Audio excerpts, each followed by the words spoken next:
2, 3, c'est parti. Bonjour à tous pour cette 4e et dernière matinale, Escapade by Bus et Car. Autour de nous, des invités qui vont parler de ce 4e thème que l'on a voulu représentatif un peu de notre stand, puisque nous sommes sur la Tour Eiffel. La Tour Eiffel, c'est Paris. Est-ce que Paris est toujours Paris ? On a un petit peu dit que Paris s'était un peu endormi. Paris avait profité de son succès quasiment éternel, mais s'était un petit peu reposé sur ses lauriers. Est-ce que c'est la vérité ? Est-ce qu'il n'y a pas une nouvelle offre qui apparaît ? Et c'est justement pour en parler que j'ai autour de moi Louis du Paradis Latin, Émilie des Bateaux-Mouches, Camille de Paris Expérience Group, Quentin de Sodexo Sport et Loisirs, mais qui représente un peu le Lido, et Jean-Louis des Vedettes de Paris. Alors, une nouveauté justement, le Paradis Latin, une nouvelle revue, est-ce que ça contribue justement à un petit peu relancer l'offre parisienne ? Absolument, Bruno.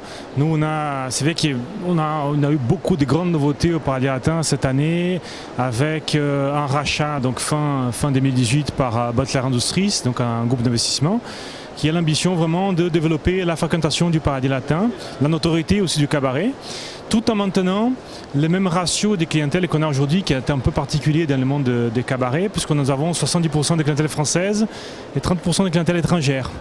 Ce qui fait partie ce qui contribue à créer, on va dire, l'ambiance un peu du cabaret. Donc tout a démarré donc au début de l'année avec la mise en place d'une nouvelle revue, mise en scène par Kamel Wally. Après l'arrivée de notre meneuse de revue, donc Iris Mittenard, qui est notre Miss France, Miss Univers 2016, qui est là jusqu'à janvier de l'année prochaine. Et on a encore de nouveautés pour la fin de l'année, puisque à partir du 1er décembre, nous venons de signer avec un très très grand chef que je ne peux pas encore dévoiler le nom, mais vraiment un des meilleurs chefs au monde. J'espère qu'on aura le scoop quand même. Et donc toute l'art de table va être renouvelée aussi, donc de nouveaux menus, des menus de saison, toujours cuisinés sur place au Paradis Latin. Il y avait quand même une atmosphère au Paradis Latin, une atmosphère un peu particulière qui était la participation un peu de la brigade. Il y avait cette ambiance, je dirais presque un petit peu familiale. Est-ce que la nouvelle revue casse un peu cet ADN du Paradis Latin ou non ? Pas vraiment. En fait,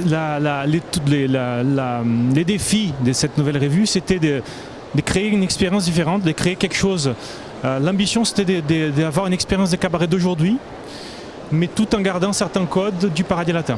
Donc tu as bien résumé, la principale particularité du Paradis Latin, c'est l'ambiance, la convivialité, la proximité avec les artistes.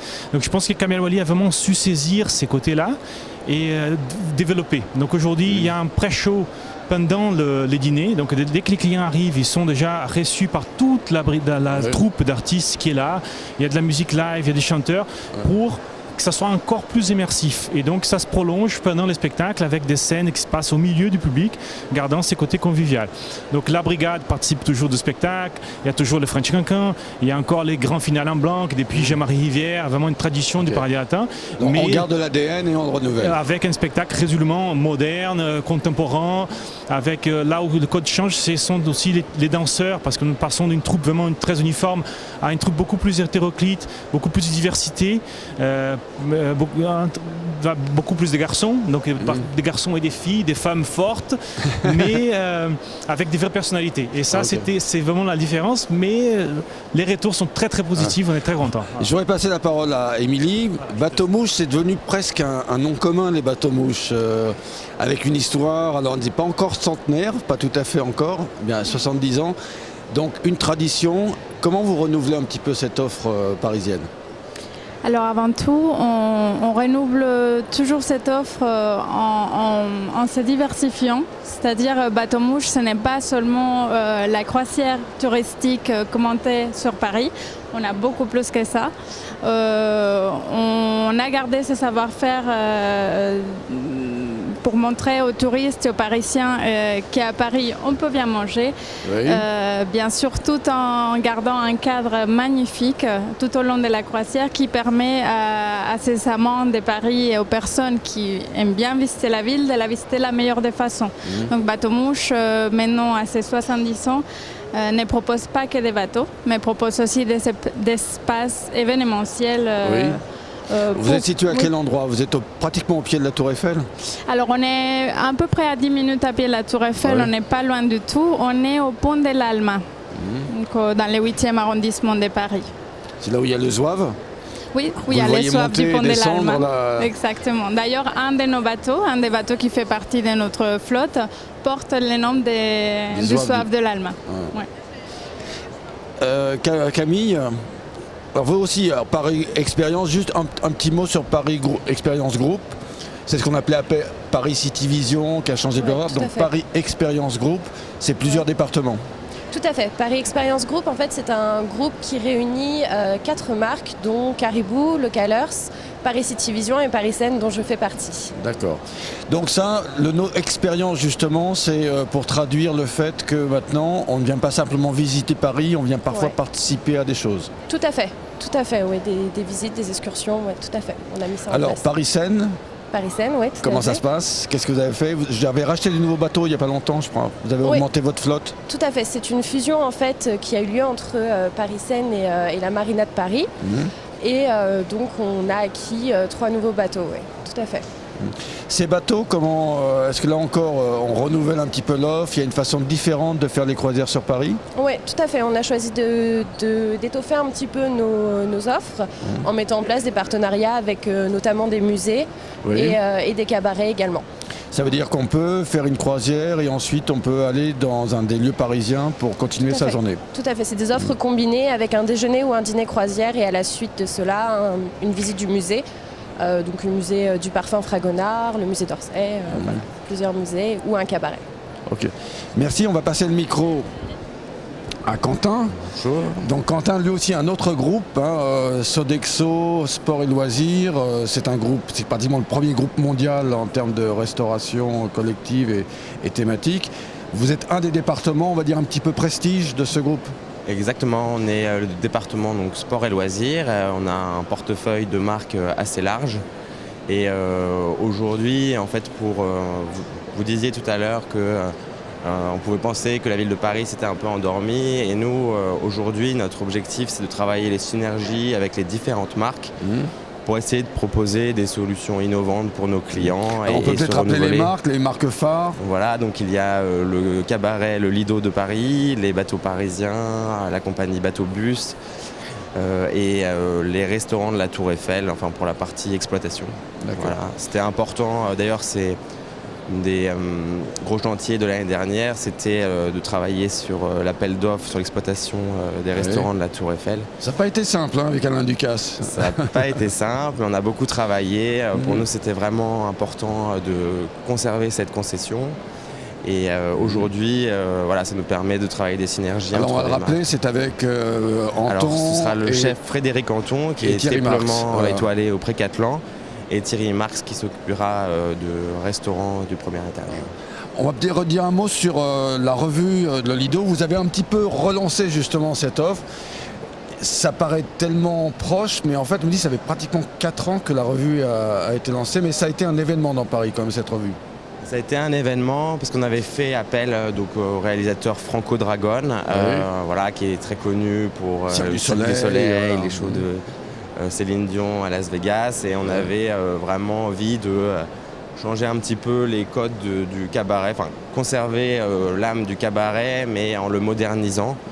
C'est pour ça que c'est une revue qui est assez innovante. Voilà, beaucoup de machines, beaucoup de spectacles. Beaucoup de machinerie. Faut le voir, c'est un petit peu difficile d'en parler comme ça, mais voilà. Jean-Louis, les vedettes de Paris, là aussi une offre qui se renouvelle.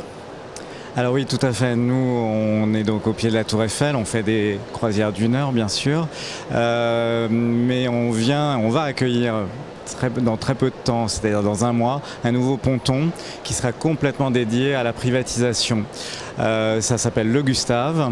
C'est donc un espace qui sera sur 3 niveaux avec une superbe terrasse qui donne vraiment directement sur la Tour Eiffel. Donc on est très fiers d'accueillir ce ponton qu'on a fait construire la construction a démarré il y a 1 an à peu près. Donc il arrive le mois prochain. Il faut évidemment faire les finitions, le mettre aux normes et les autorisations. Voilà, ça prend un petit peu de temps. Mais du coup, on on pense ouvrir au mois de février. Donc on va ouvrir pour... alors la particularité de cet espace, c'est que vous avez plusieurs espaces à l'intérieur et du coup on peut moduler, on peut combiner ces espaces et on va du coup s'adresser à des tout petits groupes qui vont être peut-être 5-10 personnes et jusqu'à 200 personnes selon les niveaux qu'ils vont vouloir louer et les combinaisons des espaces qu'on va pouvoir leur mettre à disposition. Donc voilà, c'est la nouveauté. Ça c'est la nouveauté, on va dire, qui est statique puisqu'il va rester à quai. Tout à fait. J'ai eu la chance de participer à une de vos croisières récentes thématiques. Vous avez envie de thématiser certaines de vos croisières, notamment profiter de l'année impressionniste qui va être un des thèmes de l'année prochaine. Oui, alors absolument. Nous, on fait évidemment des croisières touristiques, mais on a besoin aussi de proposer d'autres offres à des gens qui sont peut-être des repeaters, des groupes qui reviennent une fois, deux fois, plusieurs fois. Et puis, c'est vrai que le thème de l'impressionnisme est connu du monde entier. On connaît un peintre, on a entendu parler, même si on est chinois, américain ou autre.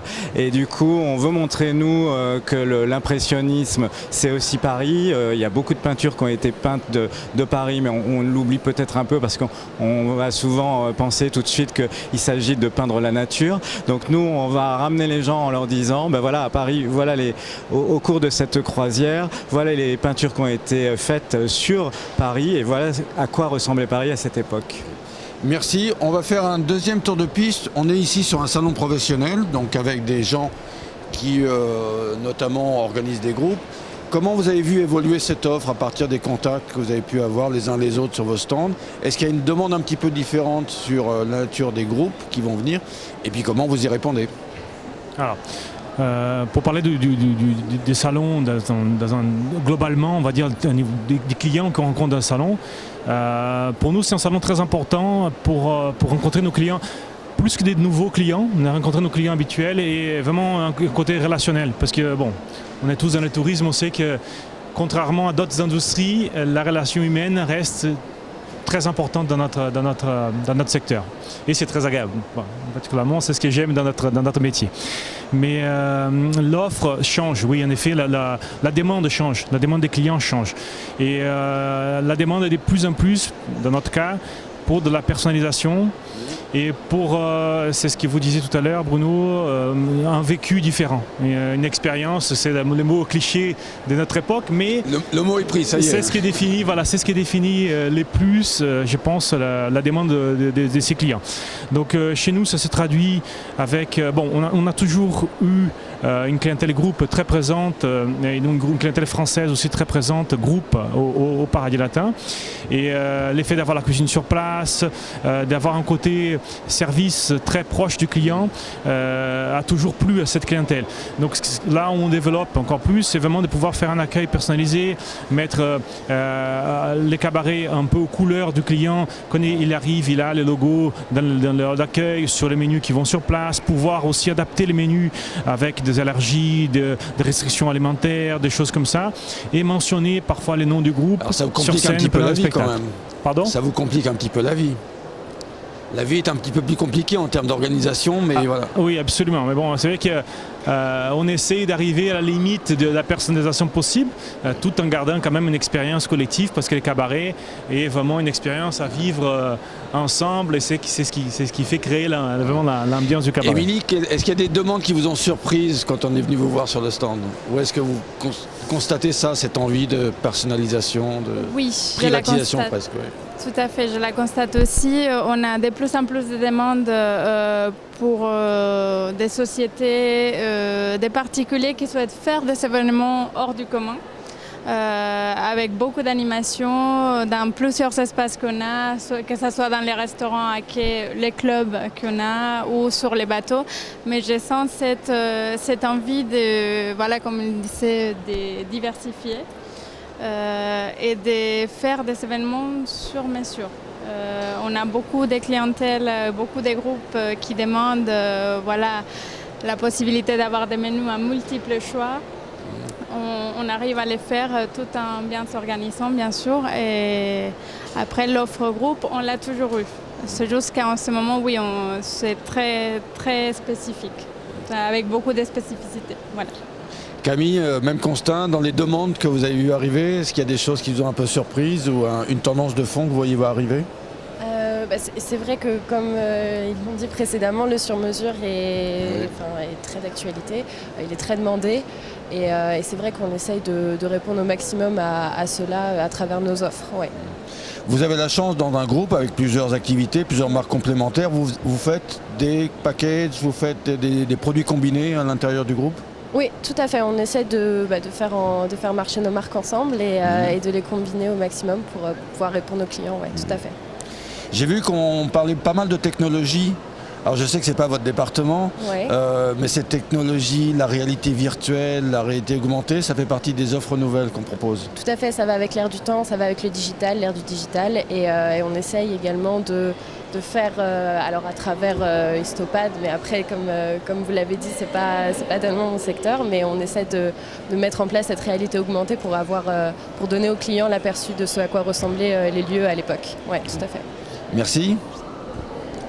Quentin, un peu même question. Des évolutions dans les demandes qu'on vous a faites depuis 3 jours ici sur le salon? Alors moi je trouve que c'est un petit peu similaire à ce qu'on avait par le passé. En revanche, on a l'impression que l'individuel prend un peu plus de marge sur les groupes. Donc il faut y répondre, il faut être capable de s'adapter.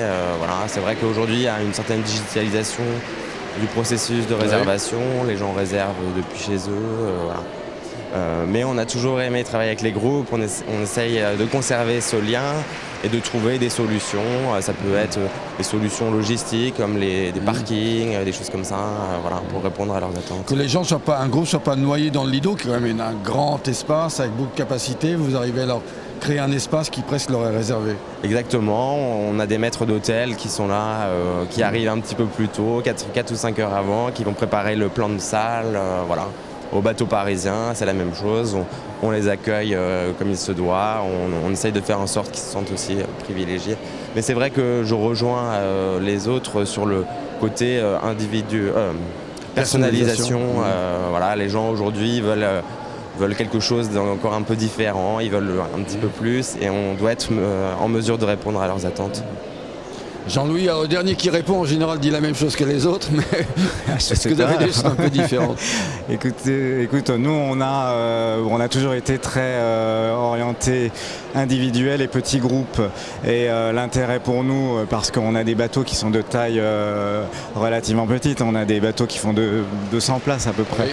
Donc on reste très à taille humaine et notre objectif c'est toujours de rester dans cette dimension-là, ce qui nous permet effectivement d'avoir des demandes un peu spécifiques.